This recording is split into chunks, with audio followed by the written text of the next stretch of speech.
everybody, how's it going? It's Jessie from Jessie Marie Does Stuff here on FlossTube, and I am coming to you on this Monday, August 19th, 2019, with a very overdue update.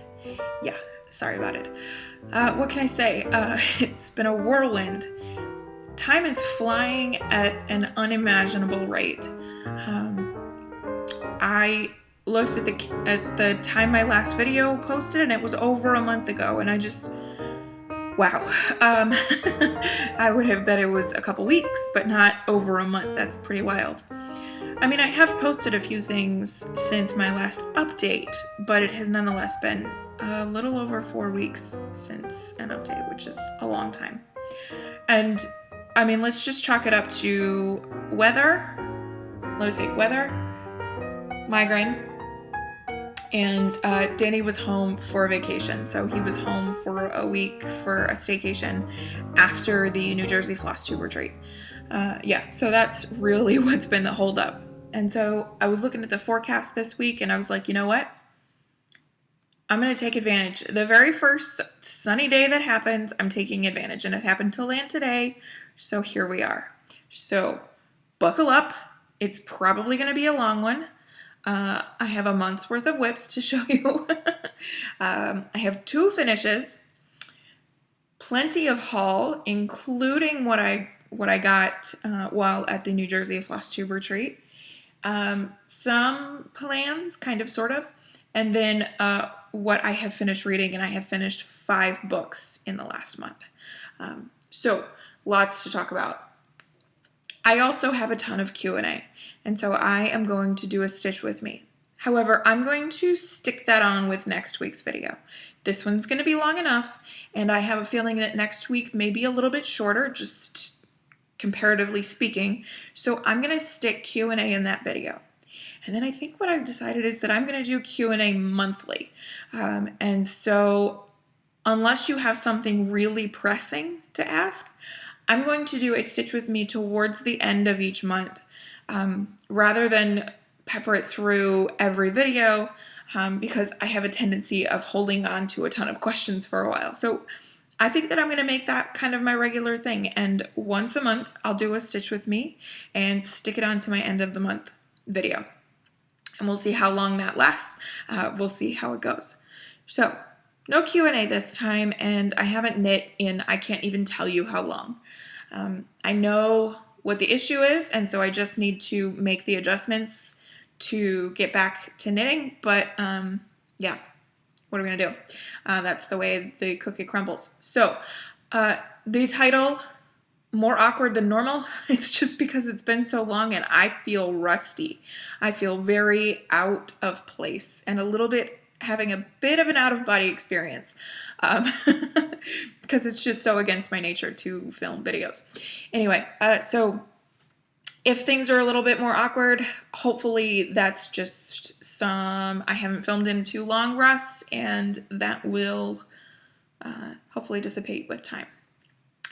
So I think that's all we have to talk about before I start talking about things. Let's go ahead and jump right in.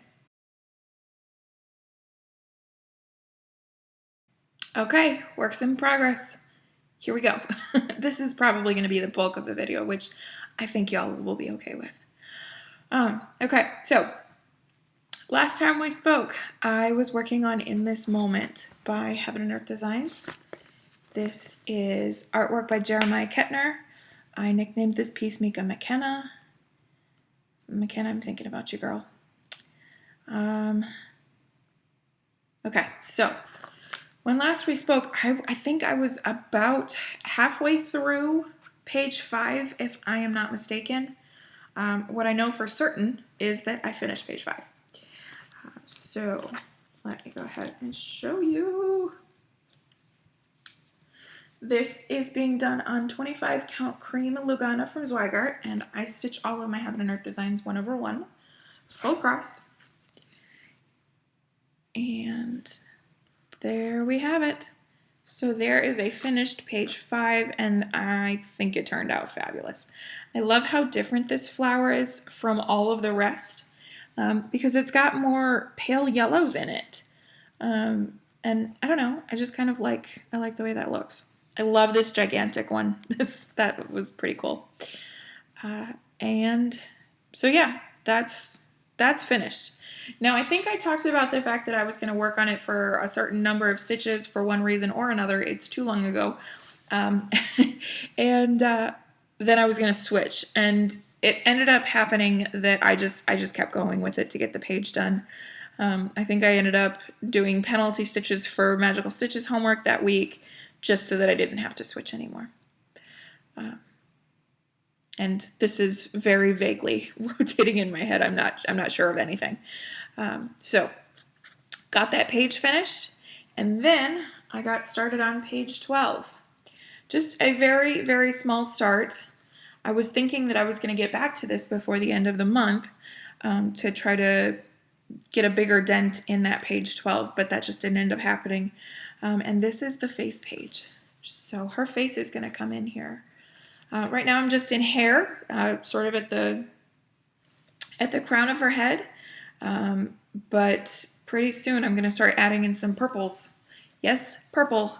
I hope it works out all right, because her face is in like the 200s ranges of purples. So we'll see. And I am looking forward to getting to that. I have wanted to work on this for a long time, and I haven't yet in the month of August. So I'm looking forward to getting to this. So there is In This Moment. And just one more quick big view.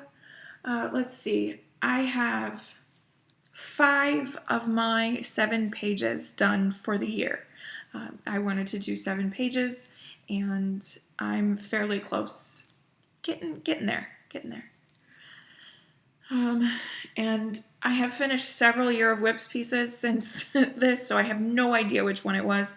All I know is that page 6 is my last Year of Whips page. I still have one more for my own personal goal, but it's my last Year of Whips page. So I love it. I can't wait to get back to this one.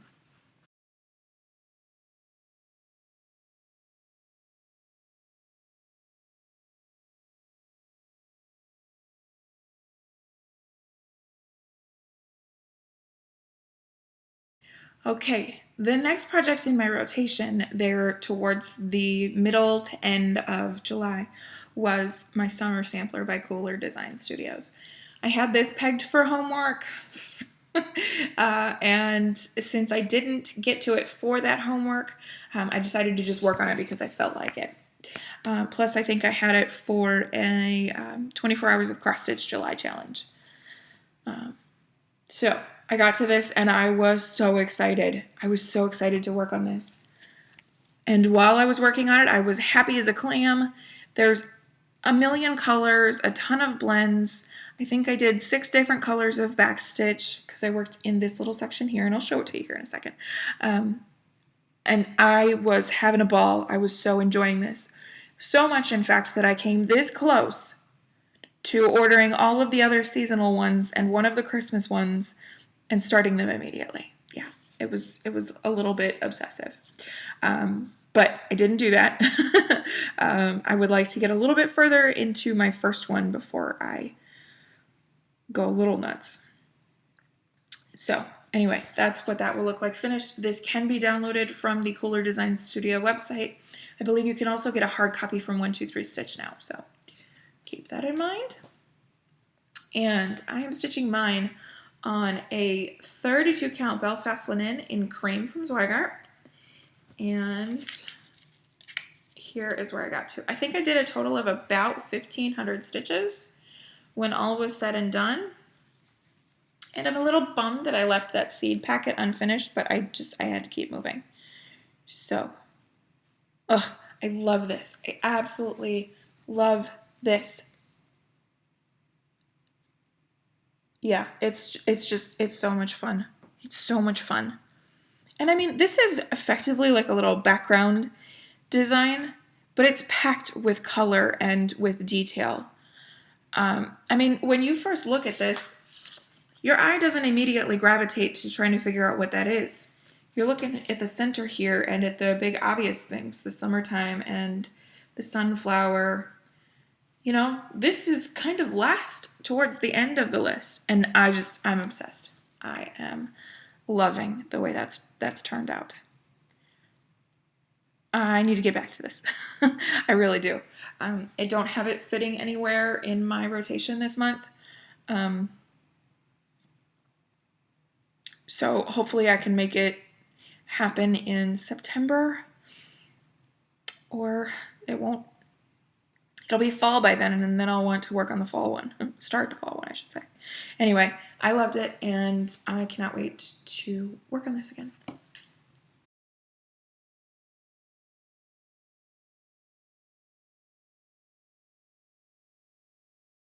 Then I worked on a few things. I know that I worked on Halloween at Hawkrun Hollow at some point in those last few days of the month. I am fairly certain I worked on Forever and Ever. I'm going to show you those things in a little while. They make more sense a little bit further down the timeline.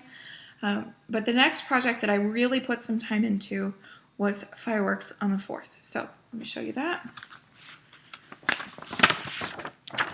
This is by Stone Street Stitchworks. And now that I am showing this here on camera, Cheryl, I'll be in touch to get your address so I can get this sent to you. But like I said, Fireworks on the 4th by Stone Street Stitchworks. You can get this from their Etsy shop, but we got it as a StitchCon 2018 freebie. Anyway, so here's how it all played out. I didn't have a whole lot left to get done on Fireworks on the 4th, and I thought, I should hold off on that and finish it while at retreat. Because I am very, very unlikely to get finishes at retreat. I'm very unlikely to stitch very much at retreats. So I thought if I could buckle down and get a finish while at retreat, that would be so cool.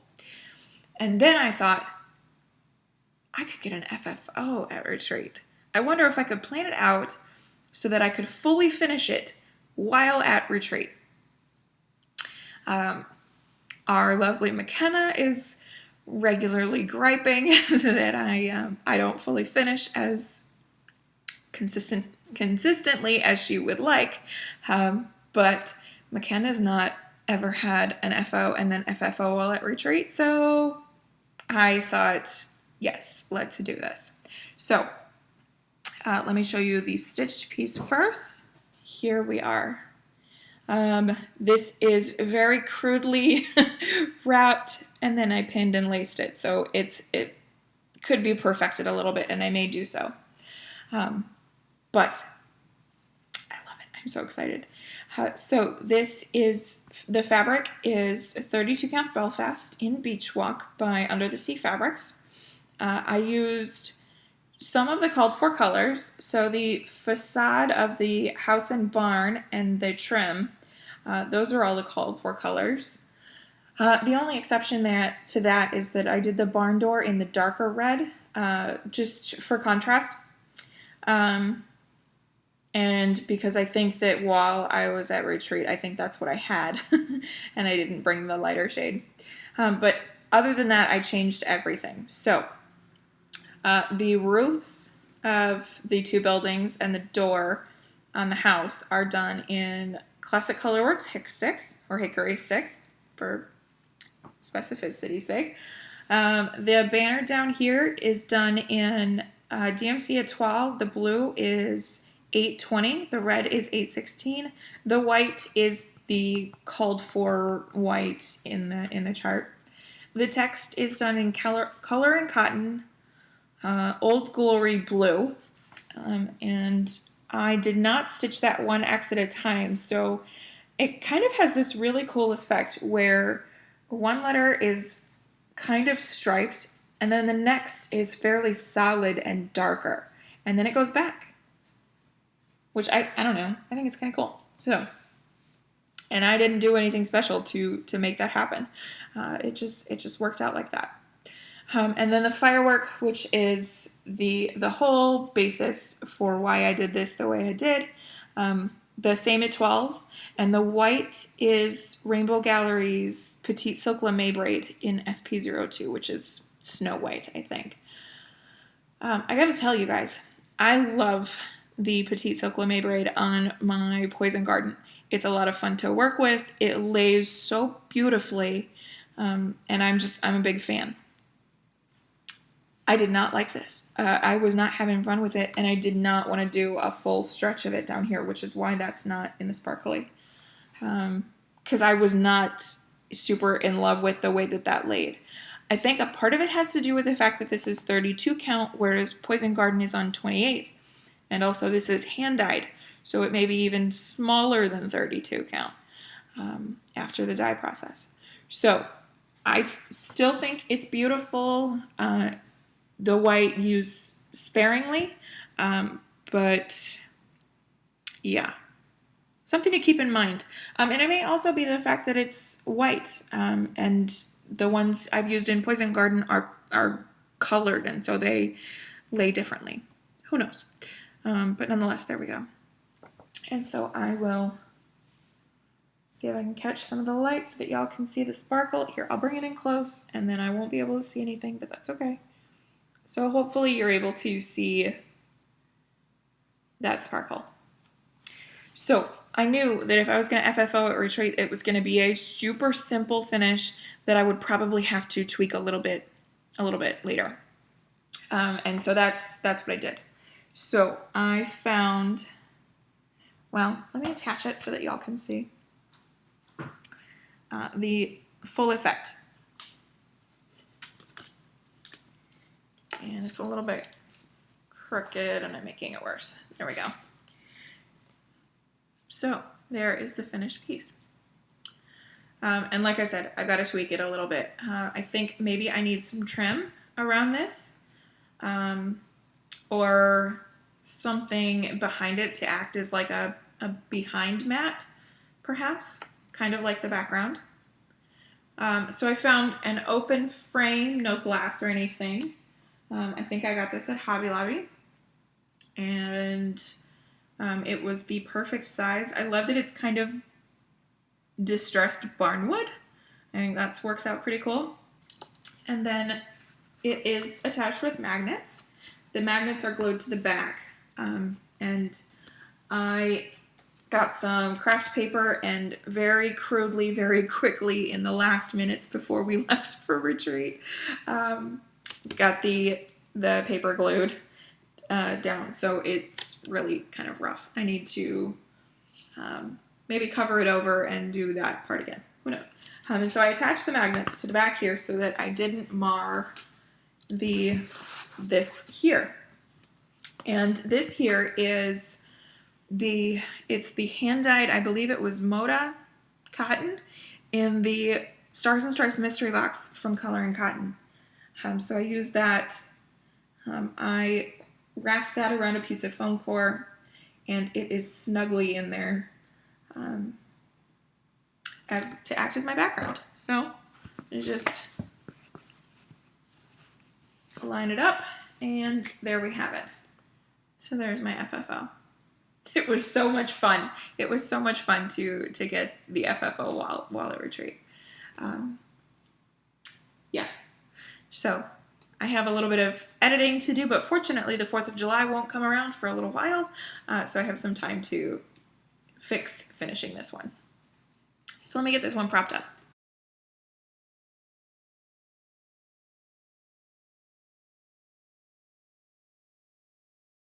Real talk. While I was at retreat, I had a bit of a migraine.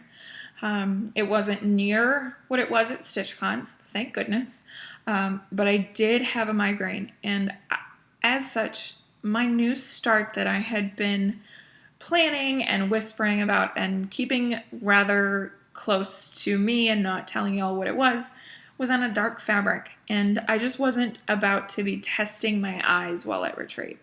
So I decided to load up something else. Fortunately, I came with contingency plans aplenty, and I decided to load up something else on my frame and work on. I ended up not working on it very much, but I'll show it to you anyway. I decided, oh, there they are, to work on my, oh, well, that's fine, Hope Sampler by Moira Blackburn. And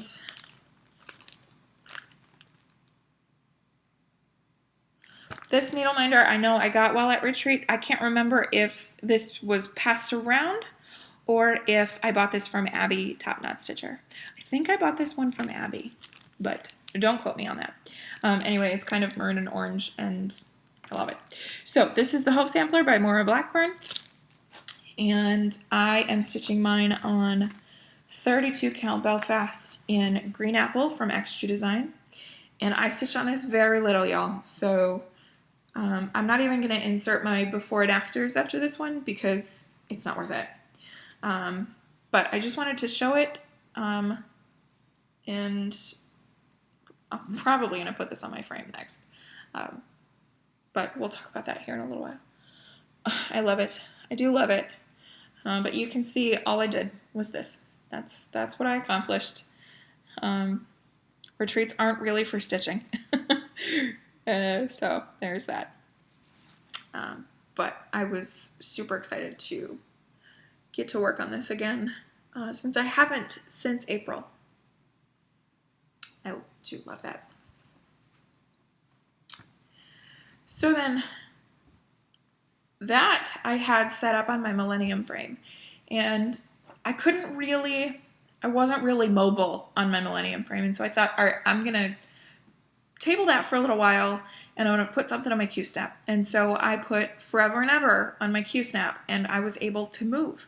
And for the first time, for the very first retreat of my life, I moved one table over, just for a little while. It ended up being a long while, but nonetheless, I just decided to branch out just a little bit. It's totally against my nature to put myself out there, and so I said to myself, this time we're doing it, and so I did. Anyway, but again, I'm going to show you Forever and Ever in a little bit because some things have happened. Okay, so we get home from retreat, and I'll talk about retreat a little bit more as we get to haul. But we get home from retreat, and the following Monday, I finally made my new start. So I think that was the 5th, if my memory serves. And I just have to show you guys this. This is from my haul, but like, whatever. I'm going to show it to you now. So I ordered a bag from Rika, House of Stitch and Stash. And it is the Marauders Map fabric. I love this with the red accents, the burgundy accents. And I love this. It's so pretty. And then the inside, well, I was going to show that to you, but my chart is right there. So let me just remove my chart. Is Deathly Hollows. And her bags are beautiful. They are so beautiful. She quilts them. And they are just fabulously made. I am so pleased.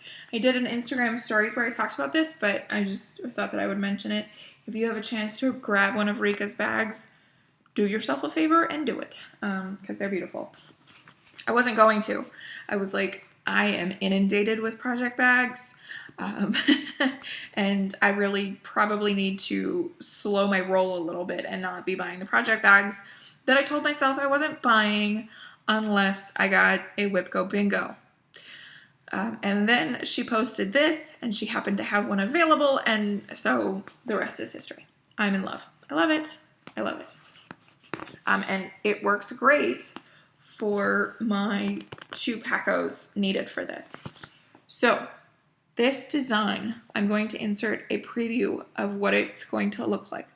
It is by Tanya Amity. Tanya Amity pattern.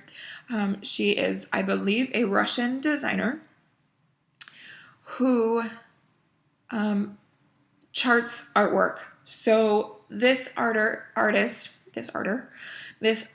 is Elena G. That's what I'm going to call her, Elena G. And Elena does these beautiful, they look like colored pencil drawings. They're stunning. So the name of the design is Fight Like a Girl. And I'll be totally honest, I'm not in love with the title, personally, but it's okay. I don't know, it kind of gives the implication like girls only fight by reading books. But it does feature some prominent female heroines from across fiction, and most of them have swords and are fabulous. So I'll let the title go. And from what I understand, she is working on a companion piece for boys. We'll see what that one is titled. Anyway, all of that to say that I was thrilled to get to start this. I was so excited. So this is on 32 Count Belfast in Night's Watch by Hand Dyed Fabrics by Stephanie.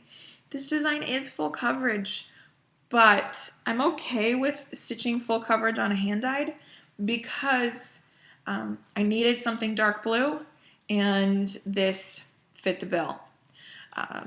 This relies on quite a bit of half stitch for the background, and so I didn't want anything too plain to potentially show through. So here is where we are, and I love it. I'm really mad at it right now, and I'll explain that here in a second. But I do love it. I love it, and I'm mad at it. So I started over here in the top left corner, as I do, and what I found myself doing was that I would start with this book, but I would actually start on this side. With the way that I like to do my stitches, I like to start at the top on the right and work my way left with where you bring your needle down at versus pulling it up. That's just how I find my stitches look the best if I try to work in a top right to bottom left manner because of how I do my stitches. So what I did was I started with this book and I worked the right side of it and came across. And then I came and did this book and I did the same thing. Started from the right side and came across. And then I thought, okay, this is getting silly. Why don't I just work my way all the way across to the far right corner? And so that's what I did. So I did the top row of each of the books, or background as the case may be, in half stitch to successfully count my way across. This is 160 stitches wide, so I wasn't about to guess. So I worked my half stitches across, and then I started working from the right. I am missing this color, so that's why this book isn't finished, because I'm missing an important color there. And everything was going swimmingly, and then I got to this half stitch section, and I was super excited to get to that because I was ready to rotate to my next project at that point, but I needed a bunch of stitches real fast, and half stitch goes fairly quickly. So I got that done, and I was ready to do these parked threads and then put this project away. And there I found my problem. I am 4 stitches too short on this book here. I messed up. I can't even walk through it to where it makes any sense, but I messed up. I messed up, and it's 4 stitches short. And so I thought, okay, so that's not a problem. I'll just make this book 4 stitches narrower. It'll be a skinnier book than it was meant. And then I got to thinking, this is a full coverage design. It's going to mess up the flow of this bookshelf all the way down if I try to fudge. I can't. I thought maybe I could make up those 4 stitches on this side, and I would just make up another book title or something. But I'm not that creative, and I was afraid that it would still continue to be messed up. I'm not prepared for that kind of pressure. So this is approximately, I think it's about 900 stitches. It's 15 stitches deep by 40, I think. I don't know. I don't remember exactly what it is. It all has to come out. So I am going to probably pop this in a Q-snap and progressively work on that every day, just a little bit, because it's a lot. It's a lot. These Russian designs are packed with color. There's so much color and depth, and the back stitch is going to make it sing. But the problem is that makes that really bulky. Not really bulky, but there's a lot of color in there. I'll show you the back. And I have worked very hard to keep my back neat on this because this is on a Belfast linen, and most of my full coverage designs are on even weave, and because linen is thinner than even weaves, I'm trying very hard to keep my back as neat as possible. But it is nested in there. So anyway, I'm so excited about this project, and I can't wait to get back to it and make forward progress. But first, I've got to take some negative steps. And this fabric was sitting in my stash unused, so it's all right. It's okay that I am using a hand dyed for a full coverage piece. I'm not bothered. I knew that I wanted a dark fabric for it, and so this was a great opportunity. So there is my new start. One thing I haven't mentioned yet is a pair of events that I am participating in this month. They are hosted by semi-sane stitchers, and they kind of work together. So the first one is fairly simple. It's called Domino Effect, and you choose your level, and each level or each stage of that level, you increase your stitch count. So I chose the highest level, which is 100 stitches, and so my first whip I put in 100 stitches, and then my second whip I would put in 200, and my third whip 300, etc., etc.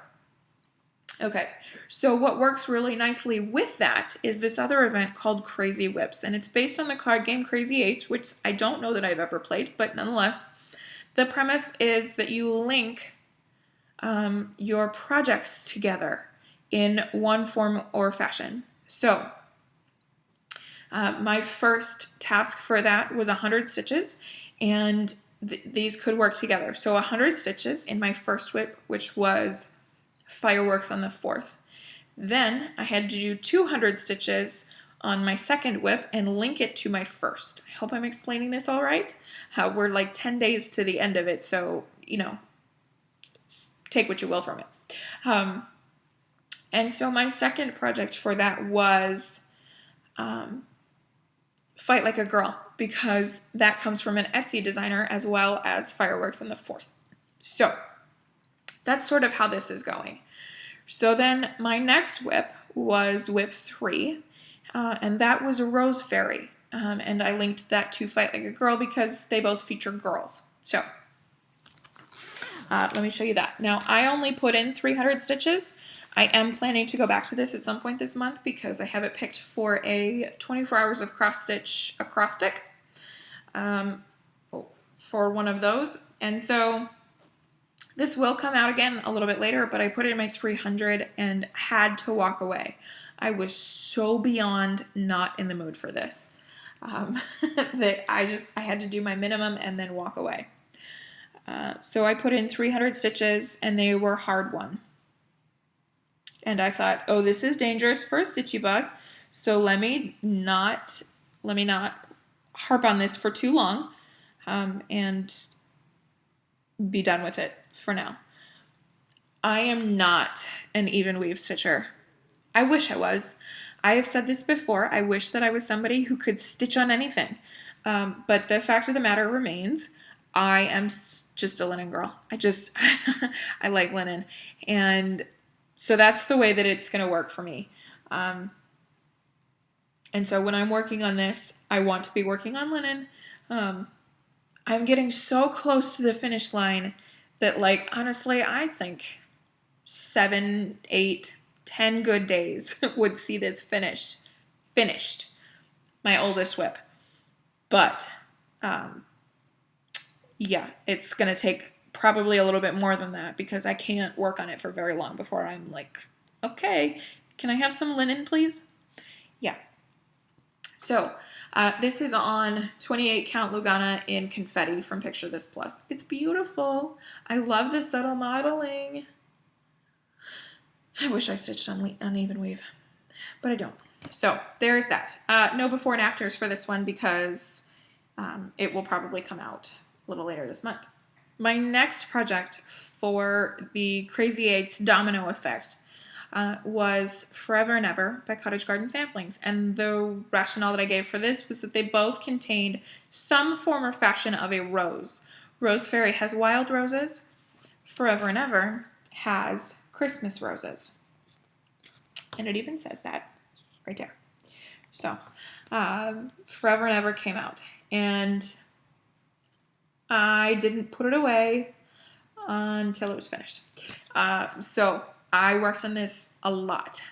What landed in that time span was the 24 Hours of Cross Stitch Marathon event, and you may have seen my recap video. I will tag it up here as well as link it in the description box below if you want to see that. I vlogged, heavy air quotes here, my process through 24 Hours of Cross Stitch. I'm a terrible vlogger. Anyway, so like I said, I worked on this through 24 Hours of Cross Stitch, and then I think I had to work on it for another couple of days after the end to find the finish line. And oh, it's so good. This makes me so happy, I can't even tell you. And I have run into an issue as of late, but I'll talk about that in a second. So if I move it over here, it's probably going to wash out, but we'll try. Oh, it's staying pretty good. It's that deep color right there. The fabric is 32 count Belfast in Vintage Winter Sky from Lakeside Linens, and I stitched this using the DMCs. And oh my goodness, I am swooning. I love this so much. I love this. Yeah, what more can I say? Let's see. I had a couple of changes. One of them was I removed the fill-in here because I just wasn't a huge fan of the way that looked. I like the negative space capital L. Some people have pointed out that the V looks like a B, and some people even see an S for the L. I get it, but it doesn't bother me because I know it says love, and that's good enough for me. But nonetheless, that I hear what you're saying. I just am uninclined to, what is on this? I'm uninclined to do anything about it. So, let's see. What else did I change? Oh, so there is, I believe it is Stitchworks kohl and mascara. Yep. Kohl and mascara are called for in this. And the DMC conversion that Vinny provides is great, but it chooses $3.10 for both of those. And so I went with $37.99 because $37.99 is one of my favorite DMC threads, and so I wanted to make sure that it made this design. Plus, kohl is a touch lighter than mascara, I think, so I decided to go with that. If you see any finishes, Stitchworks versions, there have been a couple of finishes lately of this that I saw on Instagram. I think Shaw Gets Stitchy is one of them. The coloring, most specifically in the flower and the leaves, it's a little bit more high contrast in the DMC, but I'm okay with it. I still think it looks beautiful. And there may be some more contrast in here.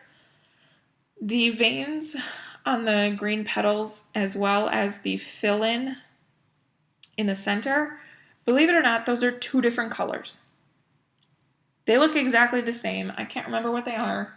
I know that one of them is 523 and maybe 3053. Maybe those are the two. They're almost identical. One is just a little bit more gray. But again, I'm not too bothered by it. And the cardinals, I think, turned out beautiful. I love the, they are exact mirrors, just with different colors. And I love the, just the way the wing was done. I love their chubby little bellies. Oh my gosh, I love them. I love this. and it's not framed yet, but sit tight. I'm going to get this framed ASAP because I want this on my wall. I am thrilled with it. I am thrilled with this finish. Yeah, let's have a peek here at the back. So that's what my back looks like. Not too bad. Yeah. Let me tell you guys, these are stitch heavy. They are big and they are stitch heavy. I think the full design is 159 by 159, and I think I worked it for like 4 or 5 days straight, and each day I thought, oh, I made some really good progress, and then I'd be like, wow, I still have like 3,000 stitches left. Yeah, it's very stitch heavy, but the effect is worth it. I think that every design in this series is worth it, and I am so looking forward to getting into them a little bit further. So having finished this, it means that Have Faith, also in this design series, is going to come into my WIP pile. I haven't pulled that out recently, or yet rather, because I'm just trying to do a whole bunch of things. So that'll hopefully come out at some point this year. I am contemplating changing Faith to Family. I'm sure that I have mentioned it before, but my household, we are agnostics, and so family is more of a driving force in my life than faith is. But I will have to consider that for a little while, because it's going to probably mean some readjusting of things. So we'll see. Anyway, I'm thrilled to have this one done, and keep an eye out. The frame is coming soon. Soon.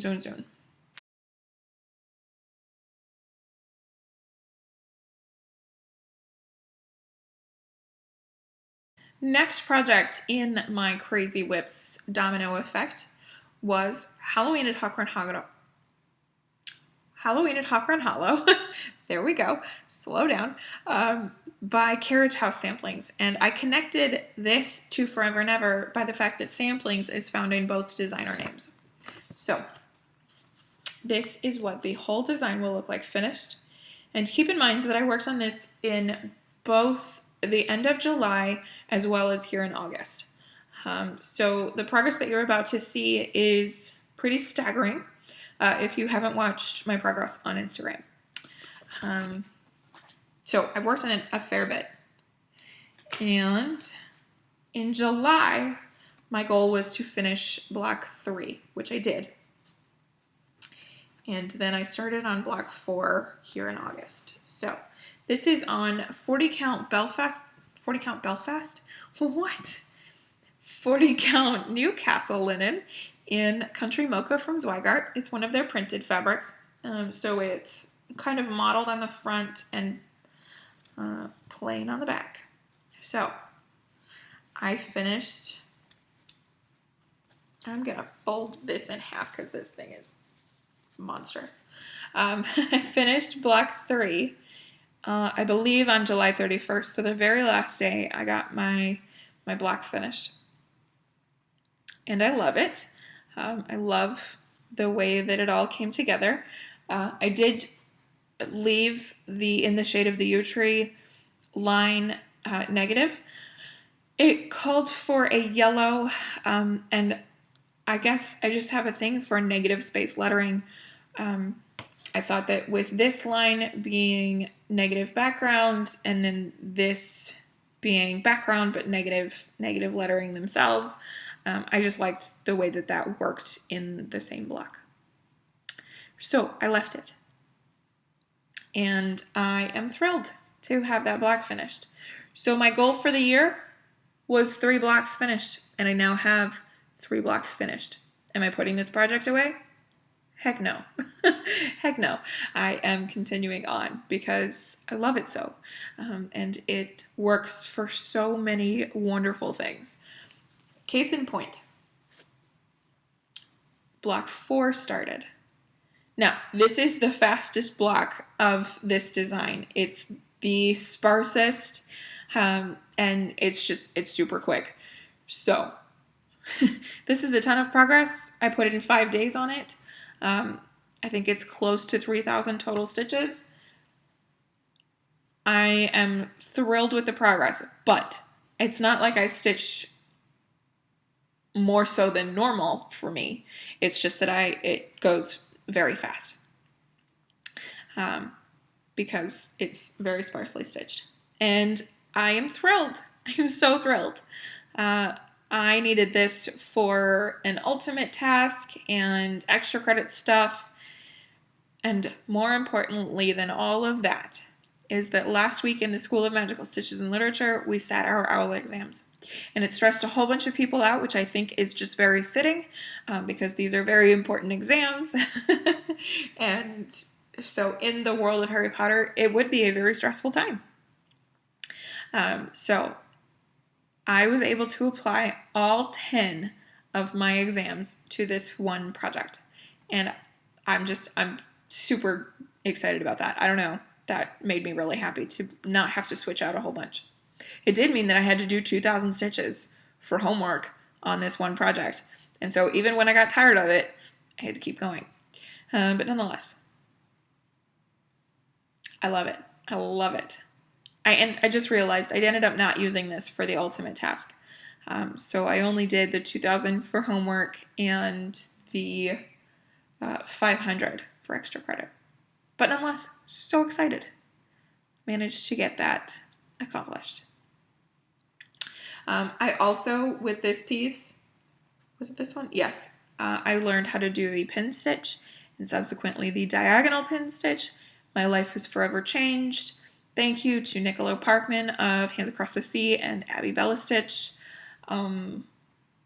Yeah, I can't stop doing pin stitch, both to start and end threads. The unfortunate consequence of that is that flipping to the back is a huge chore, and I don't want to do it, and I get whiny about it. But nonetheless, I'm thrilled. I love the progress there. So, well on my way on this one.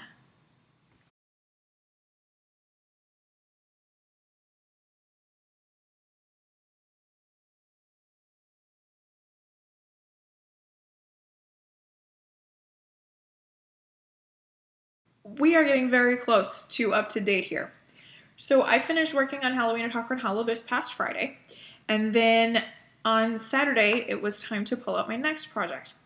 My next project in the Crazy Whips track, so to speak, is CloudsFactory's Haunted House, and the link here is, they're both Halloween. And if nothing else, even if this isn't specifically Halloween or anything, they both feature witches and bats and all that kind of fun stuff. So that was my next project to pull out, and I was kind of excited to work on this again. I was supposed to put in a big chunk of stitches back in July, and it just never happened. So I was ready to get to it here in August, and I made some good progress in one day with an asterisk, and I'll explain. So here is where I am at now.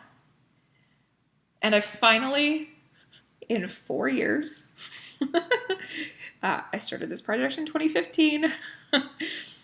In 4 years, I have the top turret done. Unbelievable. I can't believe it took that long. But nonetheless, here we are. And I am excited about it. There are some die lot issues, and you may be able to very subtly see it, especially now that I've pointed it out. You can see the line right there. And if this was a Paula Vaughn or a Debbie Patrick or a house of a different nature, then I would change it. But the kind of kooky and spooky, it's okay that the top turret is a little bit two-faced. I kind of like it, so I'm leaving it. It's totally fine. And then I came down here and I did this little ghost, who I think is just adorable. I don't know why. It's just a blob, but he's cute. The purple of the turret is here. And then I came down and worked this sort of offshoot room. And so we've got some stripes and then these orange capped windows and that's really where I finished off on Saturday night. I say Saturday night, but I think I stopped stitching around 2:30 in the morning, and then I was up until 4. Y'all, let's just go over this real quick. I don't stay up that late. I am not a night owl. I am not a late night person. I'm really more of an early morning person. Like, my happiest me is getting up consistently every day at 6 in the morning. I really like the quiet of mornings. And 3 weekends in a row saw me awake until 4 or later. What? Yeah. I don't know. I get around some chatterboxes and I'm able to stay up a lot later than I intend to. So anyway, so that's why it's just all in one day with an asterisk, because I worked on this until the wee hours. But anyway, I'm thrilled with the progress. My goal for the year with this is 2 pages. And this page over here is finished. So I've got to finish out this room here. This line right here is the bottom of the page. So I've got to carry that across and fill in. And then the witch over here on broomstick. And that's it. And then this Whipco goal is complete. Yep, I'm excited. So there is that, and I will get back to that probably in October, but time will tell.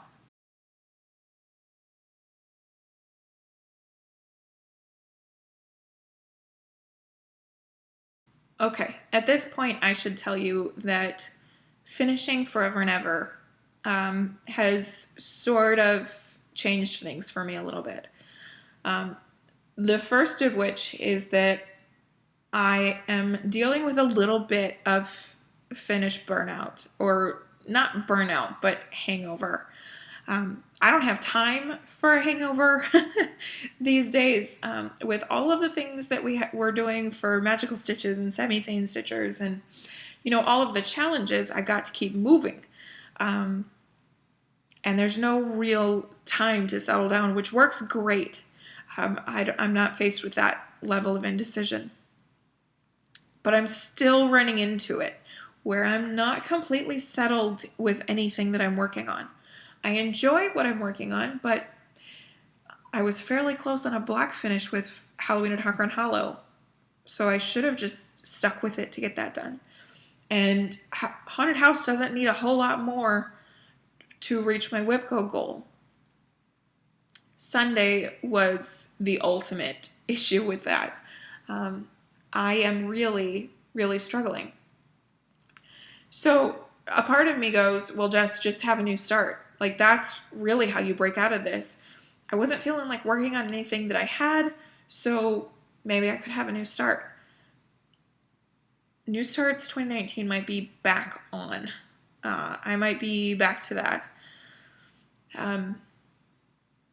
I don't know at this point. I'm not setting anything in stone at this point, but it's really kind of at the tip of my consideration is to get back to New Starts 2019 because I like finishes. I'm really finish focused right now, and so a new start was not going to solve my issue. I knew it. So while I was on Virtual Stitchers on Saturday night, I put it to a vote and asked everybody. There were 3 projects that I needed to get to at some point this month, and so I pitched the 3 options, and they all chose With My Needle by the Good Huswife, aka Emma, aka hashtag I did not pay £1 billion for this. And I was excited that they picked this one because I was looking forward to getting back to it. But I may be restarting this.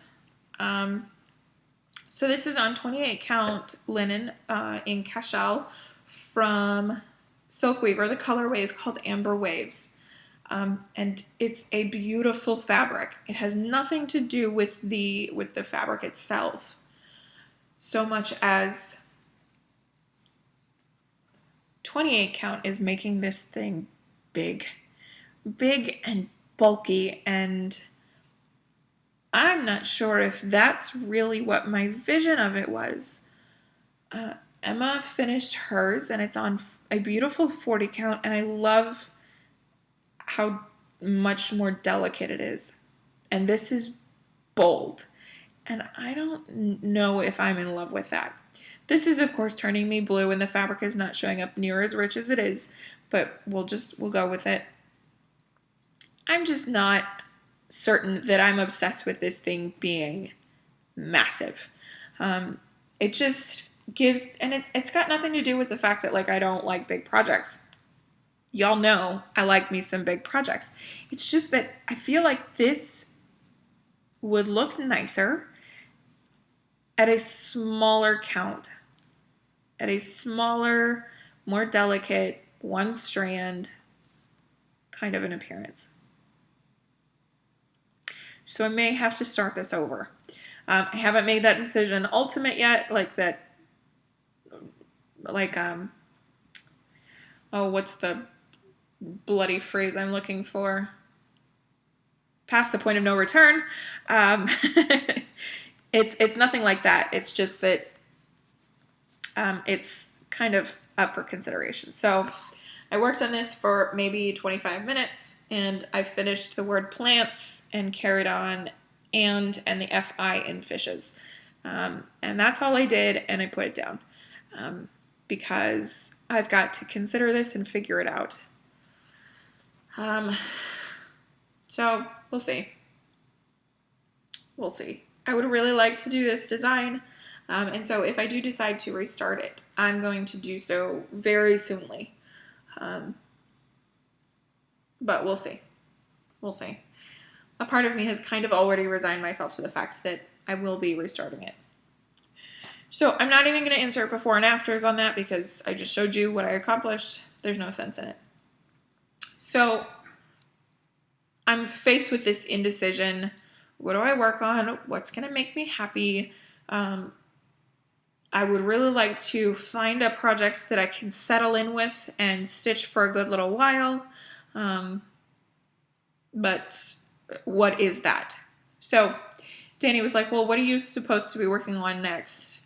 What are you supposed to be working on tomorrow based on my calendar? And he has no idea what these events are that I'm doing. But he knows that I've got my calendar. And I said, well, the next in my line for this event that I'm doing is temperature balloons. And he said, well, why don't you pull that out and spend the rest of your Sunday stitching just working on that a little bit. I said, okay. So that's what I did. So this is Temperature Balloons by Stitchin Mommy. And I am way far behind. I'm up here. This is the end of May. And so you can see this dark line on this balloon is June, and then the next is July, and so we're over here somewhere. Yeah, I'm way behind. So I pulled this out, and I got going on it, and I stitched very little last night. And then I worked on... Sarah's pattern is great. It's a phenomenal pattern. I love the way that she has it organized. However, my brain works just a tiny bit differently. And so I worked on charting it so that I had the colors on the chart rather than the days. I was having a really, and I think that it's because I'm trying to do a lot all at once.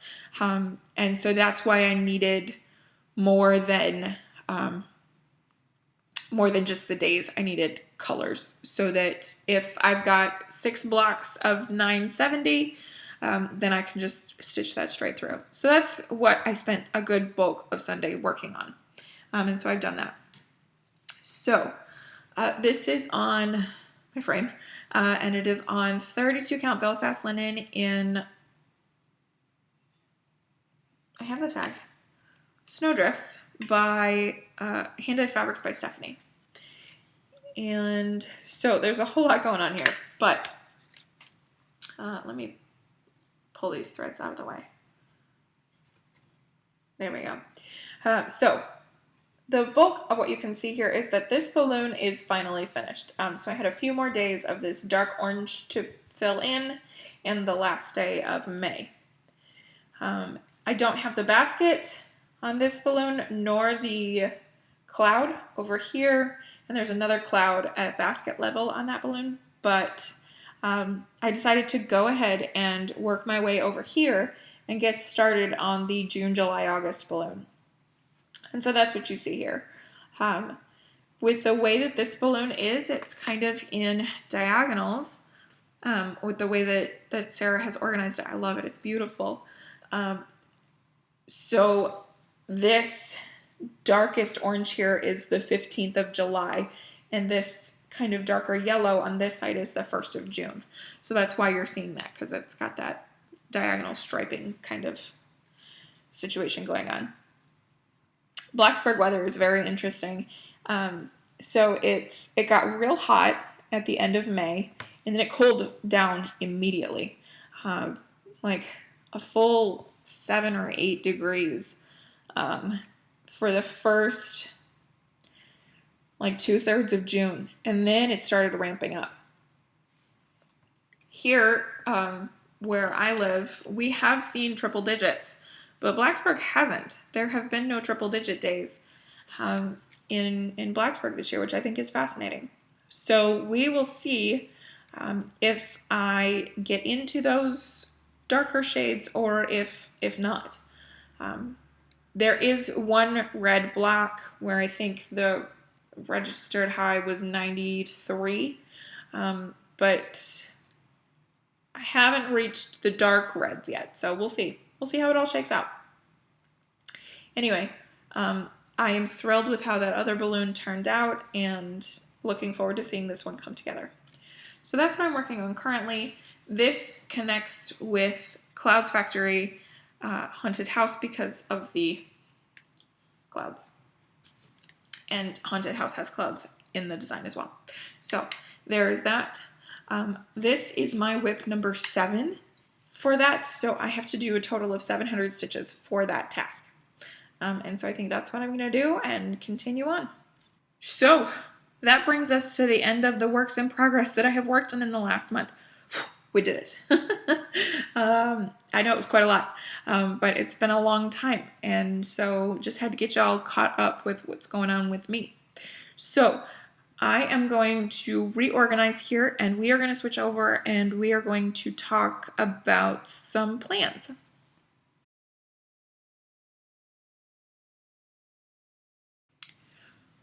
Okay, so plans this week is going to be kind of weird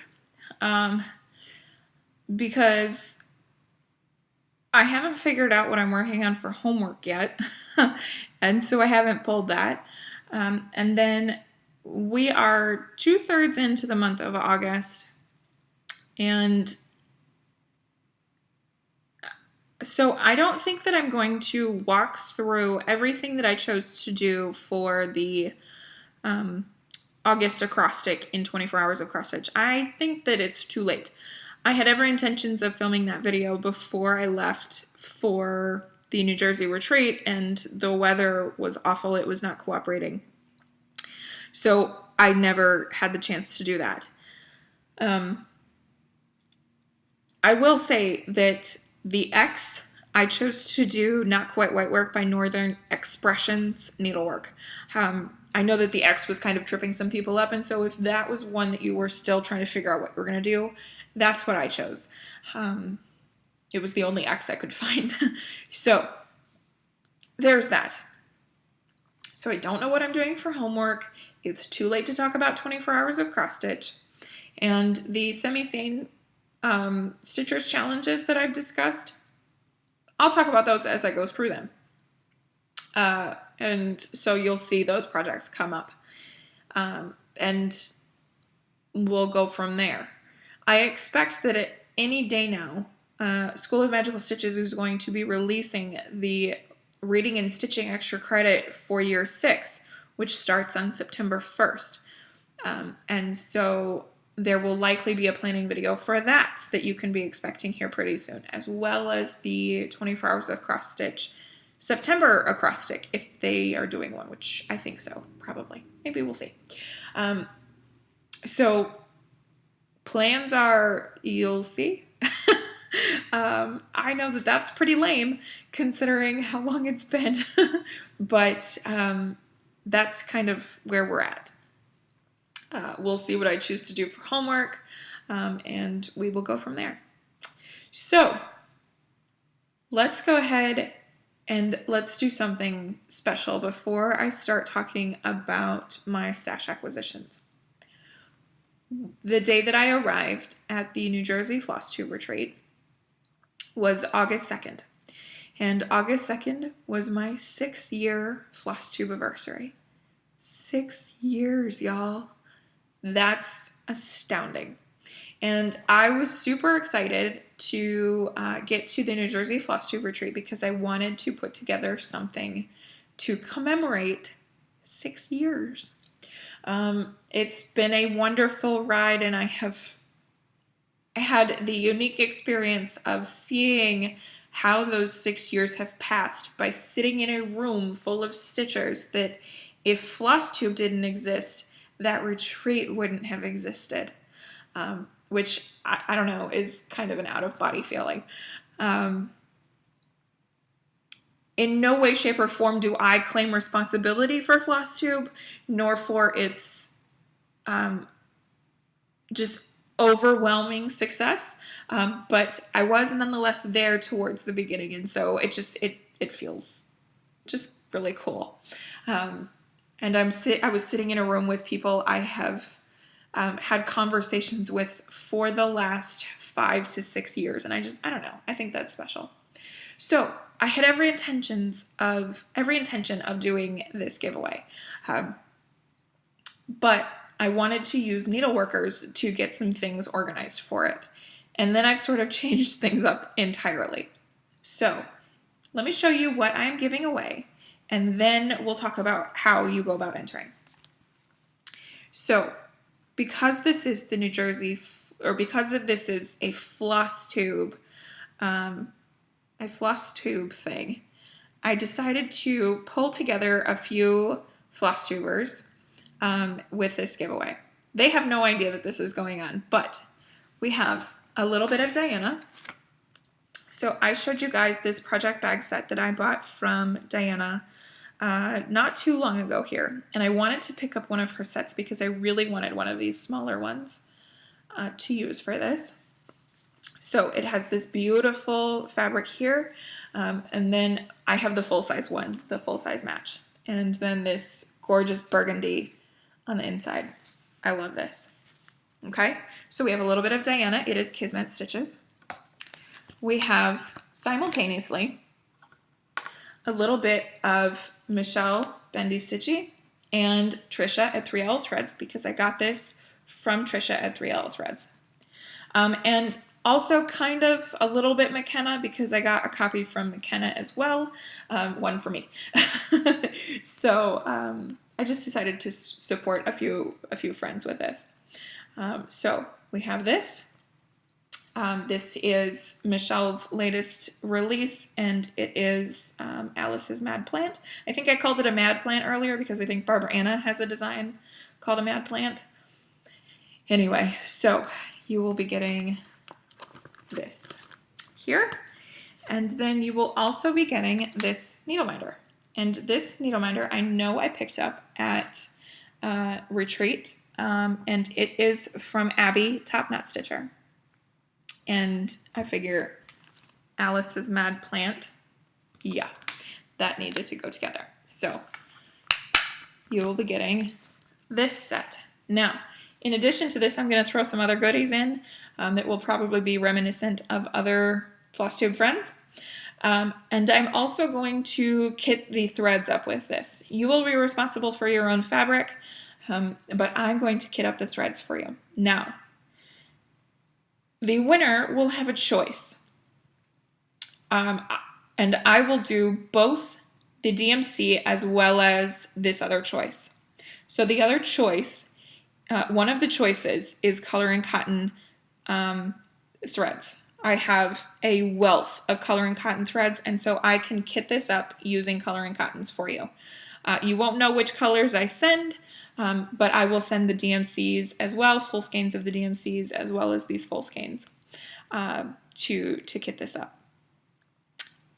If you are not a huge fan of the color and cotton idea, I am also going to do a silks version. So this could be an opportunity for you guys to try some silks. I have yet to decide which brand of silks I'm going to go with. I am teetering between something a little bit more variegated, like Gloriana's or Thread Gatherer Silk and Colors, or something more solid like NPIs. Or maybe we'll get extra bougie and we'll do Belsoise or a Verosoise or something like that. I haven't decided that quite yet, but that is totally up to you. Some people don't like to work with silks, and so if you would rather a color and cotton set, we'll go with that. So we'll determine that with the winner once this all goes. And like I said, I'll probably stick in some other doodads and things with this. So let's talk about the rules. If you say giveaway or contest or freebie or I want that in your comment, it will be deleted. So please don't say any of those things. Instead, what I would like you to tell me is the first FlossTuber you remember watching and about when that was. So just tell me whoever was your very first FlossTube. And yeah, we'll go with that. There are no extra bonus points if it's me, so be honest. just tell me the truth. And we'll go from there. And I will choose a winner, and then we'll discuss the thread situation at that point. We are going to leave this open for, let's do a month. We're going to leave this open for a whole month because I know that FlossTube watching is a full-time job, and some of y'all might not see this for a while. So I'm going to leave this open for a whole month. September 19th, 2019, I will shut this down. Actually, that works out kind of nice. 9191919. 9? I think that was too many 9 ones, but whatever. Anyway, so September 19th, I will close the giveaway and draw in my next video, and then I will be in touch with the winner to determine your floss decision. Again, you'll be getting both the DMC as well as this specialty floss, whichever option you choose. Don't mention that in your comment, by the way. We will discuss that once we get to that point. Let's see. You must be 18 or older to provide me with your address. If you are not 18, I will need written parent permission. Don't say giveaway. Please don't say giveaway. I don't want to delete comments, but I will. I want this to go to a stitcher.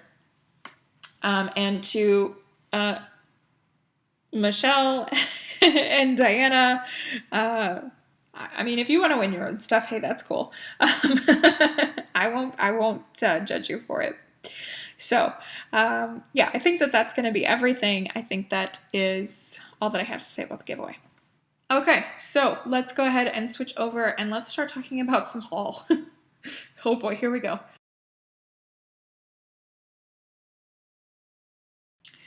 Okay, so this is all mixed in. There is Jersey stuff and some things that I got before Jersey. There is a gift that I received. It's a whole mess of things, and so we'll go through it in a little bit, or in little bits. First things first. I told you I had 2. Here, I'll prove it to you. See? 2.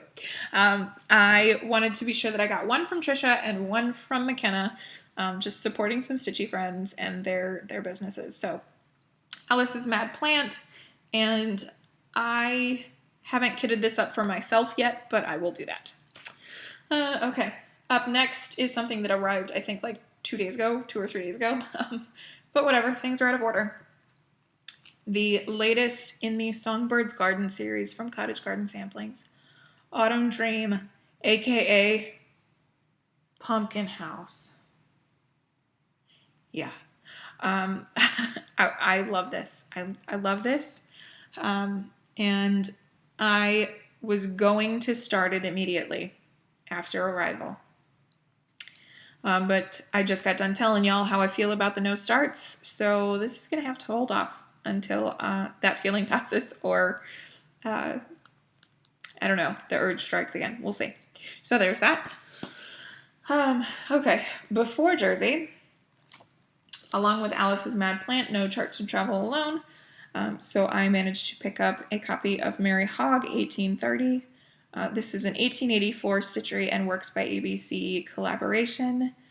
Yeah, love this.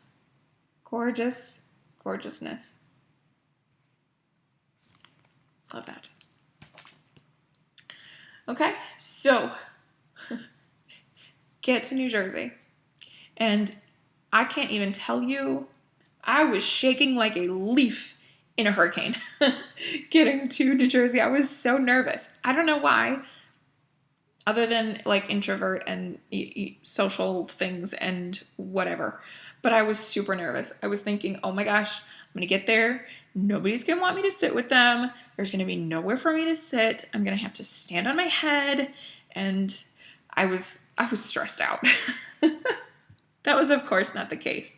And in fact, Sammy J had reserved me. And she had taken my bag. So we all got a swag bag stuffed full of fabulous things, and put it at my place so that I knew I had somewhere to go and there was a chair for me. So everything was good there. Also there was this other bag. And I was like, whose is this? And she goes, it's yours. And I'm like, it is? Did we all get one? And she said, no, I brought that for you, silly. And I'm like, what are you? Huh. Anyway, so she gave me this super sweet little project bag.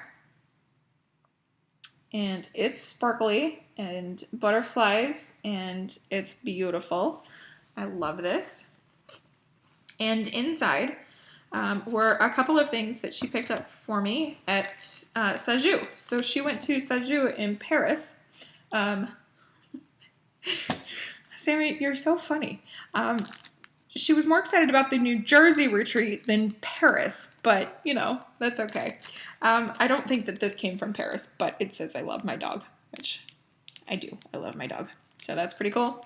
And then she asked me before she went, is there anything that you would want from Sajou, like any patterns or anything? And there wasn't anything that was really standing out to me, but what I thought would be really cool is one of their thread keeps. And she said that this was like the last one that they had. So super cool. It's beautifully well made, and I'm not going to tear open this package, but it's thick, and there appear to be 16 threads spaces here. So very cool. I haven't the slightest idea what it means, other than it looks like a bunch of women. So win for me. And then also this kind of cool little postcard with the Eiffel Tower and the thread card, which is really ginormous and really pretty. Very cool. So thank you, Sammy. That was very sweet. I was very excited about that. And this project bag, actually, I'm going to set here because I got stuff going in there. Okay. I'm not going to go through everything that we got in our swag bag. I'm probably one of the last to do my Jersey FlossTube retreat recap. And I'm not even really doing a true full-on recap here. But because I'm one of the last to even talk about it, I'm not going to go through everything. I got some form or fashion of everything that everybody else has shown. But I am going to show some of the things that that made me happy. And one of them was we all got some handmade thread cards on these bendy, pliable rings. And mine were mushrooms, which, yes, please, and thank you. I love those. Super cool. Caroline from Off the Grid Needle Arts was there, which practically had an out-of-body experience. Anyway, so she actually made a notions pouch for everybody and just handed them out. It's like 110 of these. It's amazing. Caroline, if you see this, thank you. This is so good. So I had to pick the fireflies in mason jars because, well, one, it matches my other notions pouch from Caroline. I ordered an Evertote not too long ago, and it came with an ochre colored notions pouch, and so this one kind of matches. And also fireflies. And then on the inside, I stored, if you can hear that little bell, Kelly Bell Stitches made everybody these collapsible fabric orc catchers. And so at the same time that we were all picking out our Evertote Notions bag, we also picked out one of these. This was made by Kelly. Kelly, thank you. This is so cool. And so this is the one that I gravitated towards, just maroon, of course. And it's got a little bell in it, so I'll try to silence that because I'm sure that gets annoying. Okay, here's something that was in everybody's swag bag, but they weren't all the same. And I just kind of wanted to show these. This is a snap collapsible little pouch. And I don't know, I hit the jackpot because I just got all of the things that totally match my aesthetic. And this black and white, it's beautiful. These little tabs here, so you can pull it open. And then it's got that gorgeous interior. I believe that these were made by Barbara Nelson, if I'm not mistaken. And it could be, so forgive me. If you made these and I am giving undue credit, let me know. But I think that she's the one who made these for everybody. And they are fabulous. So cool. So I just wanted to share that. Okay, so y'all have seen the other top knot needle minder that I got. The one for you all, and then I think that little maroon and orange little disc one. I also picked up these guys. So the Targaryen Dragon. And then this one that Letitia named the Butterfly Booby Lady. Is that right, Letitia? I think so. She picked that one up too, which I think is funny. But I love that. I love how weird and fun she is. So there's that. And I also got one of these little guys because I couldn't help it. Couldn't help it. So it's just a little teeny tiny little catcher, carrier, tiny notions pouch. She has these available in her shop, and I will be sure to link her shop down below. So cute. Okay. Let's talk freebie table. Our table was right next door to the freebie table, and this was a freebie table to end all freebie tables. I have never seen so much on a freebie table. Unreal the amount of stuff that was available there. And not just stuff, but there was some good stuff in there too. I managed to pick my way through, and I didn't pick up anything. However, also sitting at our table was Betsy, and Betsy brought some stuff to donate to the freebie table. But she saved some stuff and handed it to me.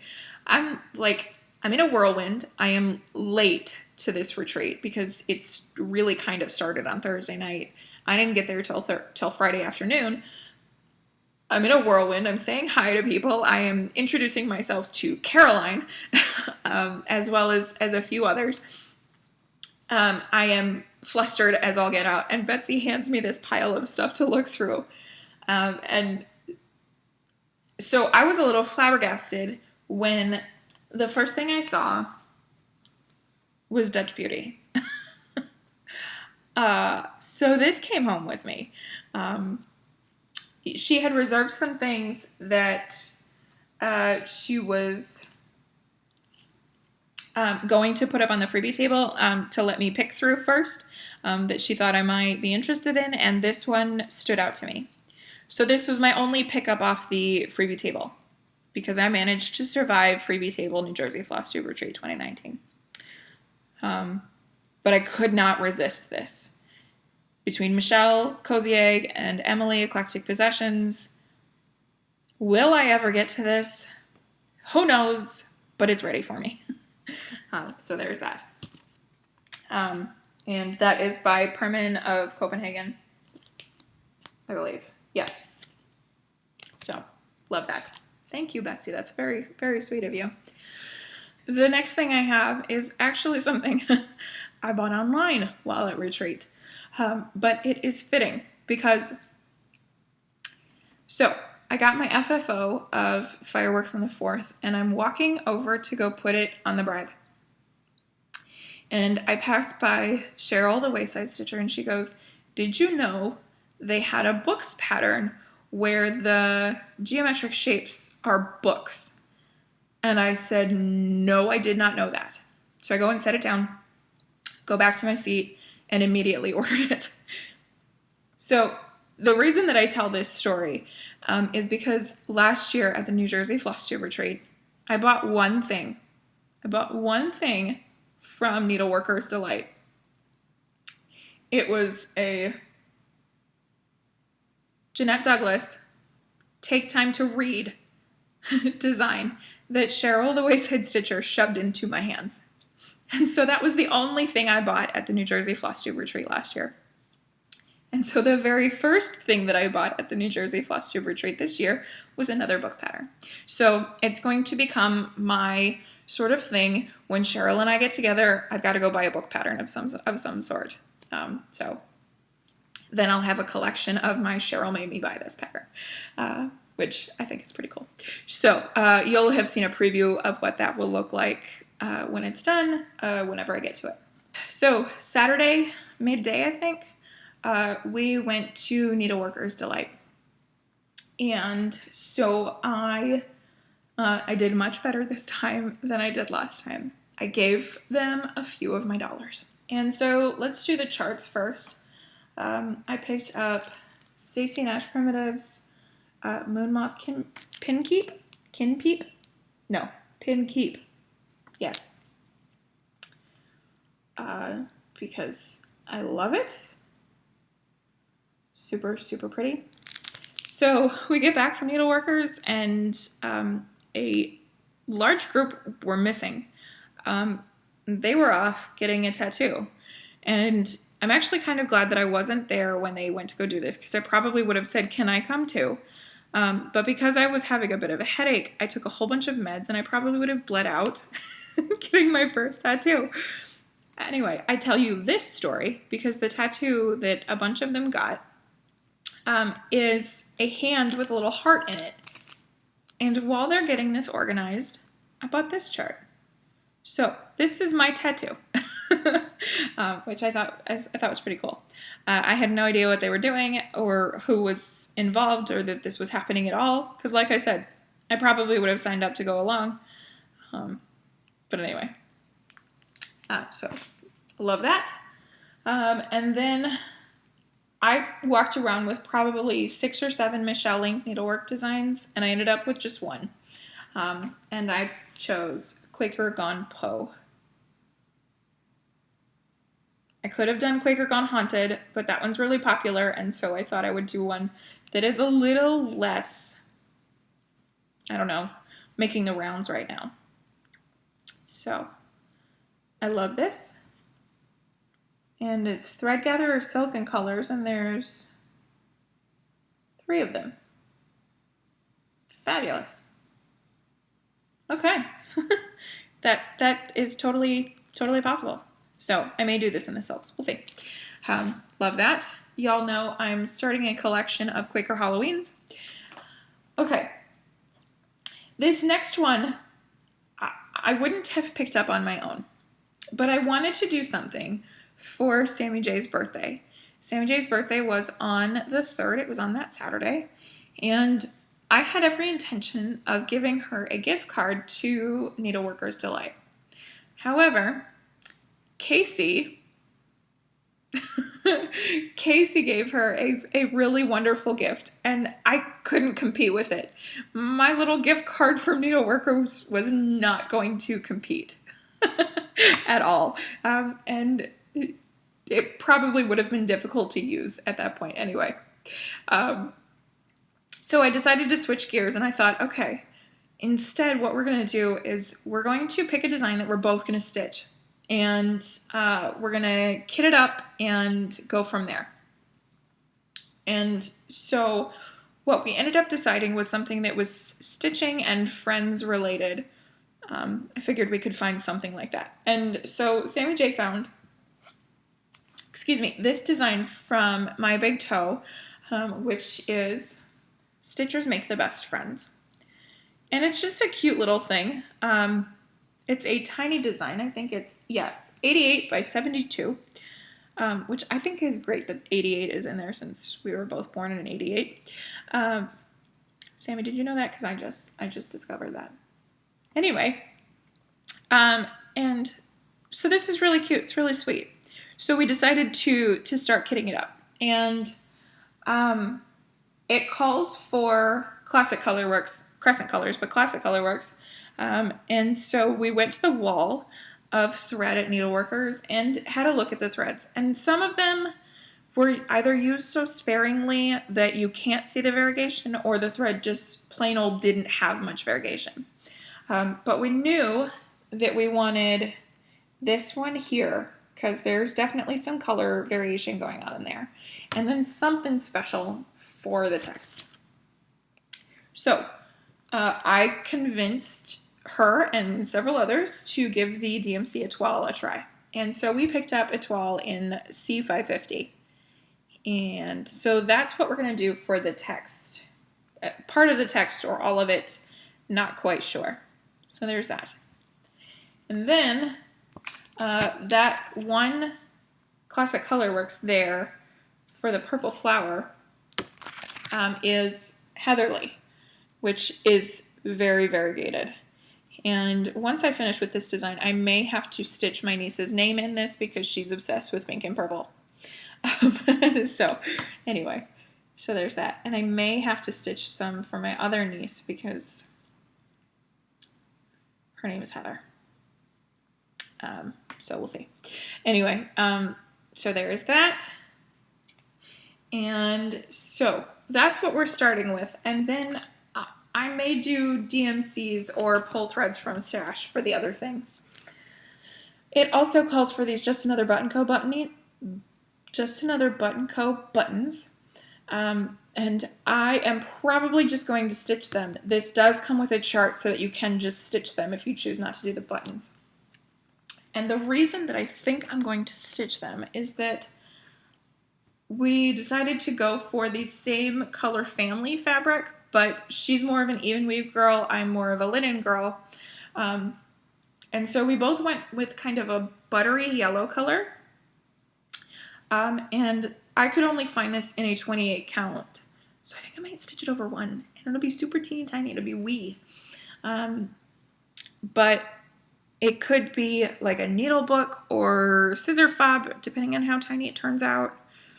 It probably is too big for a scissor fob, but I'll think of something to do with that so that I can display it and it be super little. So this is Silk Weaver Sun-Kissed Yellow Cashel Linen, and if it's mottled, it's very slightly so. It's just like a buttery summer yellow kind of color. That's not showing up too great, but anyway, it's pretty, and I will find some things to do with that. And yeah, pretty, very pretty. So I walked around Needleworkers. I was determined to leave there with fabric. And so I had in my arm probably 10 pieces of fabric at one point. But I toned it down quite a bit from there because I wanted to make sure I got fabrics where I had at least some semblance of an idea of what I was going to do with it. And so this here is 40 count, and that's wrong. It's brown, but it's got kind of a pinky tone to it. This is Silk Weaver Almond. And open that up. So you can see the modeling, but you can't see the shade right. We've got some cloud cover that just rolled in, so that's probably what the issue is. But it's definitely got a pinky tone to it. This, I think, is going to work for Anniversaries of the Heart. I think that I may use this for Anniversaries of the Heart. It's dark enough that that first block, the January block, I think will pop on this. I think it will show up. But it is not so dark that some of the darker ones are going to get lost. I think this would be really pretty for that. I'm also probably going to order the called for just in case, because I'm really nervous about this. I want to make sure that I've got the right fabric for this design. And I did ultimately decide on 40 count because it fits on a fat quarter. And so I'm going to go for it. I know that Michelle Cozy Egg is doing hers on 40 count. And if she can do the over one sections on 40 count, then I'll find a way. So the last piece of fabric that I ended up buying, I wanted to give their overnight dye sort of thing a try. I wanted to see what that was all about. I don't know if they do this all the time, but for the retreat at the very least, they offer this thing where you walk in on Saturday and you order a piece of fabric, and they dye it that night and it's ready to go once you go back on Sunday and pick it up. It's magic. I'm convinced it's magic, or a really late night. So I wanted to give that a try, plus I wanted this color fabric specifically, and they were all out of it. They didn't have any ready to go. And so I gave it a try. We ended up leaving on Sunday before it was ready. So Sammy J very graciously went and picked it up for me and then mailed it to me once she got home. So this is 32 count Belfast in terracotta. And it's showing up peachy, super peachy. It's peachy. It's kind of peachy. It's not quite that pink. It's more rust colored. So they had their wall of fabric swatches, and I grabbed, they had a copy of this. I got mine from Trisha at 3L Threads, but I grabbed one that they had on the racks and took it over, and I think that terracotta is perfect. I think it's perfect. However, with the Lakeside Linen, I centered that on the fabric, and I'm going to run this as close to the edge as possible because I love this fabric color. I absolutely love it, and I don't know the next time I'm going to get up to Needleworkers, so I'm going to have to use this as sparingly as possible. 159 by 159, it is going to take up the majority of the fabric, but I'm going to be a little bit more frugal with it than I was with the Vintage Winter Sky. It's beautiful. I love this. And so thanks to the guys at Needleworkers for doing that and for offering that. So pretty. I was walking around with a piece of 46 count for the longest time, and I ended up putting it back because I wasn't sure what I was going to put on it. But I think I'm going to get some 46 count the next time I'm there because I want to try it. Laura talks about 46 count all the time, and so I'd like to give it a go. So that's going to kind of conclude my haul. I got some threads in the mail. My nest egg came in. My July nest egg, I should say, because my August nest egg is en route. So I'm not going to show you that. And then I also have Color and Cotton from July, and I'm not going to show you that either because I'm sure several people have shown it. I'm pretty sure those arrived after my last update video, shortly after. So there's no sense in me going through that. So I think that that's it for the haul. Yeah. I guess just some final thoughts about New Jersey. A huge, huge thank you to Arlene and team for putting it together. New Jersey, it's definitely one of my favorite retreats. I understand the idea of maybe wanting to go to some different ones, but I don't know. I'm going to be a repeat offender with New Jersey. It's just a good time, and I love the New Jersey contingent, and Needleworkers is great. I thought of something while I was at retreat. I have been to Needleworkers Delight more than any other LNS in the country or worldwide, I guess, even. Yeah, so I guess that Needleworkers is my long distance local needlework shop, I guess. Anyway, so I thought that was pretty cool. To those of you that I got to meet and chat with at Jersey, to those who came up to me and said such beautiful, heartwarming things about my channel, I will remember you, Anna, and Pemberley. Most specifically, I'm going to remember y'all for the rest of my life. That was unbelievable. To those of you who I didn't get to meet, I am kicking myself tremendously. I mean, what can I say? Ginger Gerald and Amy Baruch, and several others. Hobbies Up to Here, that mother and daughter duo whose names are escaping me. I didn't get to meet everybody. I am never going to be arriving at a retreat late ever again. In fact, it's going to become one of my goals to be there first, because time was at a premium. And so I'm really bummed that I didn't get to meet you guys face to face, but hopefully we can rectify that situation at some point in our futures. Hopefully we'll cross paths. To those friends I got to see again, and who let me hug them, thank you. And to just the FlossTube community at large, thank you all for making things like this possible. Retreats weren't possible without, possible, but not of this variety.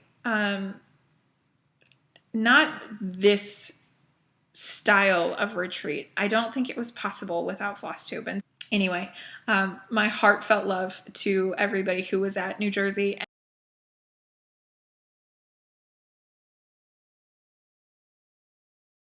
And to those who weren't able to attend. If you can get yourself to a retreat, do it. Just do it. Find a way. Find a retreat and get there. And I am really looking forward to when Arlene makes the announcement of next year. Hopefully she will. And I am also looking forward to Herndon, where I'm going to see a whole bunch of you all over again. So anyway, yeah, that's kind of my final thoughts about New Jersey. Okay, let's switch over. Let's talk about books for our final topic for this very long day. Okay, our final topic for the day is books. As I mentioned, I have finished 5 books since we last spoke, which is quite a lot for me. All 5 of them are audiobooks. So let's go through them real quick. And I think just 2 of them were rereads for me. So the first is Harry Potter and the Order of the Phoenix. I finished this, I think, the day after my last update video. It was very shortly after I did an update back in July, which is the fastest I have read these books this year, which I don't know is interesting to me because it's the biggest and it's my least favorite. I don't know, but nonetheless. So this is Harry Potter and the Order of the Phoenix. This is my paperback print copy.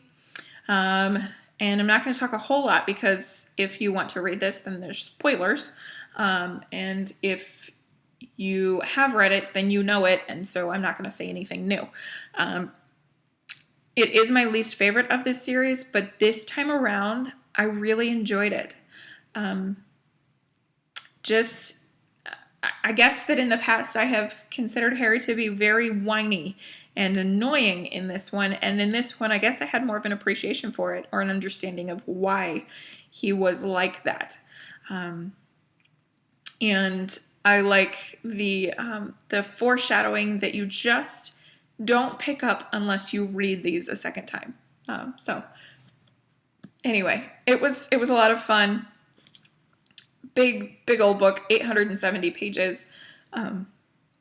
But looking forward to the last 2 books of the series, which fortunately for me are some high notes to end on. So there's that. Okay, the next book I read, I don't know for certain, it was also a reread, and this was also on audiobook, but I have the print copy here. This is Legend by Marie Lu. This is a young adult dystopian novel. So this is very funny because the last time we talked about books, I spoke about the fact that in the 2011-2012 range, it was a whole bunch of dystopia. And then one of the books that I randomly picked up to listen to is a 2011 published young adult dystopia. But like I said, I have already read this. So this takes place in an LA of the future. And a lot has happened between now and when this takes place. And the United States has ceased to exist as it used to, or as it does now. LA is a militant state. And so there's this test that kids take, and it basically determines the entire course of their life. If you do well, then you get to go to college. If you do really well, you get to go to the military academy. If you don't do well, then you are doomed to destitution and poverty for the rest of your life. You have to work very hard for the smallest things. And so this book follows 2 characters from those opposite sides of this same world. And one of them is Day. His name is Day. And he is he's a criminal. And he is at the top of the wanted list for the police. He's never killed anybody though. And that's kind of his thing. He's also kind of a Robin Hood type character, steal from the rich, give to the poor. He's trying to make life better for himself and his family. On the other side, we have Joan, and she is from a prominent military family, and she is the first and only person to have ever scored a perfect score on this sort of life-determining test. Talk about high-stakes testing. She is the first and only to have ever scored a perfect score, and she is very good. She's very talented and high-level thinking. And so they end up meeting. She believes in everything that her government tells her. He doesn't so much. You can imagine why. And so it's very interesting how it all comes together. Anyway, so this is the first book in a trilogy. I enjoyed reading it this time. I think I read it in a day or over the span of 2 days total. And I have a box set, so I am looking forward to getting into the rest of the series and seeing where this goes. Because it's young adult, so of course there was a cliffhanger. The next book that I listened to was Matilda by Roald Dahl.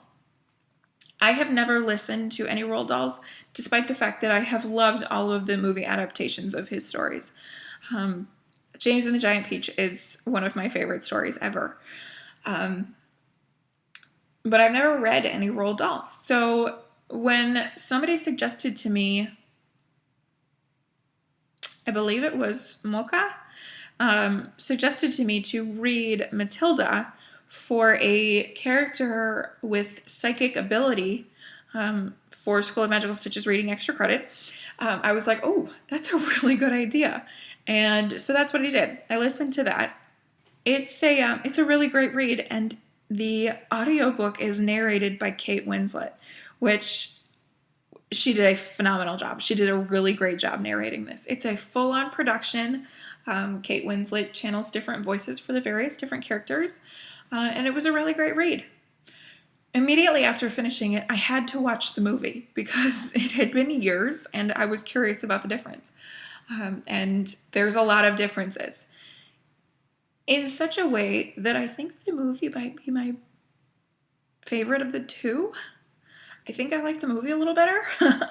There are some different things that happen, and I just really like the way that it plays out in the movie. I'm not going to talk too much about the story because most people will know Matilda by the movie, and it's a children's classic, so I have a really weird feeling about rating those books and reviewing them. The next book that I read, I had started when it first came out immediately. I pre-ordered it, and when it hit my Audible app, I started it immediately. And then I shelved it for a while, and I didn't go back to it. So I picked it back up, started over from the beginning, and read it straight through. That is Becoming by Michelle Obama. I have been inclined to read this, like I said, since it was published. And without getting into politics, I was poised to like this. I was set up to like this. President Barack Obama is, I'll put it out there, one of my favorite presidents we've had. The Obama family is the picture of a scandal-free family that we need so severely. Both Michelle and Barack are very intelligent, and I don't know. I was poised to like this. On top of the fact, my brother graduated from Virginia Tech in 2012, and the keynote speaker was Michelle Obama herself. In the midst of the re-election madness of 2012, she came and was the keynote speaker at my brother's graduation, and I don't know, that's amazing. I mean, like, I understand that, like, a portion of the presidential responsibility is keynote addresses at university graduations, and so regardless of when that lands, make some time for it. But I don't know. That just tickled me. So I was poised to like this. And while I'm listening to the beginning of it, she narrates it herself. I was thinking for a long time that I would really like to read all of the First Lady books. I know that Laura Bush published hers, and I think that Hillary probably published one from her time as First Lady, but I hadn't read them. And so at the beginning, I thought I was going to go back and read them all because I thought it would be an interesting perspective on the presidency and where these people's lives began before they found themselves at that particular stage of life. I thought it was fascinating. However, I don't know that I'm going to read any other because this Becoming affected me. I cried a lot listening to her story. Between the loss of her friend Suzanne and then her dad, to growing up Black in America and to becoming the first Black family in the White House, and the trials and tribulations associated with that, to always having to defend every aspect of herself just by being, and the absolute unwavering grace of it. I was so affected by this book. Yeah. And to people who like called for Michelle to run for president, read this book and you will never ask her to do that. Number one, because she hates politics. And number two, because just, I don't know, the things that they went through that no other first family will ever have to go through in this country, and how well they managed it. It's unbelievable. Yeah. I have always liked them, and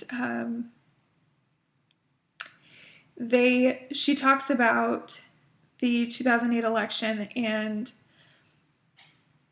that was my first election. That was my first voting opportunity after I turned 18, and I felt such a stupid sense of pride in the fact that I put in my little, not really counting for much of anything, vote to make that happen. I don't know. I can't talk about the former First Lady of the United States without talking about politics a little bit. But I really appreciate her and them and her story and her willingness to share it, because she faced a lot of scrutiny for all 8 years, despite re-election and despite everything. She faced scrutiny from then through now. And so her willingness to publish this book, like, Michelle Obama has some guts, man. She's a strong woman. And I just really appreciate this book. So I listened to the audiobook. That's an audiobook I will hold on to for the rest of my being. And I also need to get a print copy because I don't know, if ever I need some girl power, she wrote this in a way that it has me looking at things very differently. I'll leave it at that. It has me looking at things very differently. So anyway, there's that. And I will keep going. So the final book that I have read since we last spoke is a total departure. It is Smoke and Mirrors by Neil Gaiman. This is a short story collection that he published back in the late 90s. And I don't know. Neil Gaiman writing and maybe we just don't get along. Maybe we just clash. I always feel when I'm reading or listening to anything by him like I'm missing something. Or like he is way smarter than I am and I just can't keep up. I feel like I'm missing the point. And he's got one in there, but I just can't find it. And it's very frustrating because it takes away from the enjoyment of these short stories if I'm trying to figure out why he's telling it and thinking that there is probably a purpose for it. On top of that, this book of short stories, there were some really good ones and there were some really, really weird ones, like too weird for me. There was one that I skipped entirely because I wasn't following at all. It was totally distracting. And so I skipped it entirely and I don't remember what that was called. Neil Gaiman narrates this himself, which is arguably one of my favorite things. I love when an author narrates their own book because you get the intonation that they meant for it. And like I said, some of these stories were great. One thing that kind of perturbed me a little bit is that at the beginning of the audiobook, he goes through the table of contents, so to speak, and talks about each of the stories. And so some of them were written very Lovecraftian. Some of them were written for this anthology that he was asked to write. Some were written, there was one that eventually led to the writing of Neverwhere, which I haven't read, but I wish that these introductions were with each of the stories, because 6 hours ago I heard what that introduction was, but I have no idea which story that links up to at this point. So I wish that they were with each of the stories. So that was kind of a thing. I ended up rating it 3.5 stars. It was okay. It was all right. I have never really gotten very along with Neil Gaiman writing. I felt this about American Gods. I felt really stupid after I finished American Gods. Like, I missed something entirely with this. This is supposed to be some sort of allegory, and I am missing it. And it's not clicking with me. And I felt that at the end of Smoke and Mirrors. I was done, and I was like, okay, well, I read that, but I guarantee you in 2 weeks' time, I'm not going to remember a single one of these stories. Yeah, so there is that. I enjoyed some of the stories, but they didn't stick. I like short story collections. I think snippets of authors' writing really tell you what caliber of writer they are. Anybody can write a super heavily researched novel that takes 10 years to write and perfect. But can you write a strong story in 2 to 3 pages? That's a really good sort of litmus test for writers for me. But anyway, so one thing I will tell you about Smoke and Mirrors is that it is not for children. Very, very adult themes. Very adult. Lots of sex. Lots of it. And unnecessarily so in some cases. Yeah. So, like, don't listen to this on audiobook with little ears anywhere near it. Because, wow. Yeah. Gaiman has a very twisted view of things. Anyway, so that's the last book. I finished that one up yesterday. I'm still reading All the Light We Cannot See by Anthony Doerr. I am hoping that now that I have finished my audiobook binge, I can sink my teeth into that and get that finished up before the end of the month. And then I have a couple of other things that I'd like to get to, but we'll see. See what happens. Okay, y'all, guess what? I think we're at the end. I think we found it. Thank you for watching this. I probably should have started with this, but thank you. If you are a returning viewer, then thank you for coming back. And if you are new, I hope that you enjoyed. This was an extravaganza, and I hope that you will come back in the future. Let's see, how else do I end these things? I really appreciate everybody who subscribes and likes and comments. I'm getting dangerously close to 5,000 subscribers, which is a string of words I never thought I would put together out loud and say them truthfully. So you can expect that if and when that happens, that there may be something special. I'm just saying, I'll put it out there. Keep your eyes out. Keep your eyes peeled for that. If it happens, I don't know. Anyway. Okay, guys, I'm gonna head off. I'm getting loopy. I haven't eaten lunch yet. So I will catch you all next time. As always, be kind, happy stitching. See you next time.